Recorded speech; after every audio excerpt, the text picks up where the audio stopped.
এই নির্বাচন একটা লেবাসদের যারা বেহেশতের টিকিট বিক্রি করে, বেহেশতের টিকিট কেউ পৃথিবীতে বিক্রি করতে পারে না। এটা মালিককে আল্লাহ। আপনার কর্মের উপর আর আল্লাহর ক্ষমার উপর আপনি বেহেশতে পাবেন, তাই না? এই লেবাসদারীদের দেখলে অনেকের মনটা দুর্বল হয়ে যায়। তারা যে লেবাস ধরে সেই লেবাসের কাজ তারা করে না। বাংলাদেশের স্বাধীনতা যুদ্ধে এই দেশটা জন্মের সময় তারা এটার বিরোধিতা করেছে কিনা?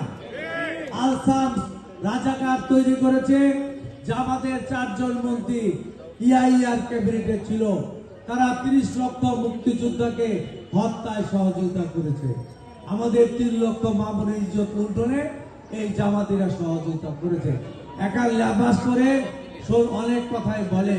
শেখ হাসিনা বলেছিল না 2008-এ, ঘরে ঘরে চাকরি দিব, প্রত্যেককে 10 কেজি করে চাউল খাওয়াবো। আমরা কি 10 কেজি চাউল পেয়েছি?